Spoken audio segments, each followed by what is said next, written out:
I found my wife's secret letters she was writing to my best friend. I never thought my life would unravel this way. My name is Mark, and I thought I had a perfect marriage with Lucy. We've been married for 5 years, together for 10. We had a cozy apartment in downtown Chicago, and I loved that she always made time to watch our favorite shows together on Friday nights. But lately, Lucy seemed distant. She'd spend long hours at work and often needed me time on the weekends. I told myself she was just stressed about her promotion at the marketing firm where she worked.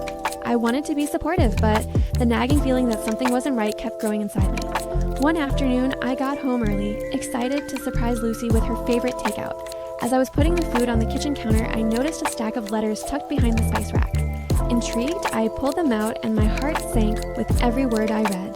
The letters were written by Lucy, but they weren't addressed to me. They were addressed to Jason, my best friend since childhood. I've always considered him family, and they sounded so intimate, so filled with emotions. Words like, I miss you and you understand me like no one else can. It felt like a punch to the gut. The last letter I read included a date for them to meet, and it was that weekend. I was torn between confronting her and just disappearing. I felt betrayed, angry, and confused all at once. I didn't want to approach her with accusations without knowing the entire story. A part of me wondered if my security and sense of self had been an illusion all this time. So I decided to follow Lucy that weekend instead. I was a mess of emotions as I trailed her to a quaint little cafe on the city's outskirts. And there he was, sitting at a corner table laughing with her like they shared an inside joke that I'd never be a part of. My heart raced as I watched them.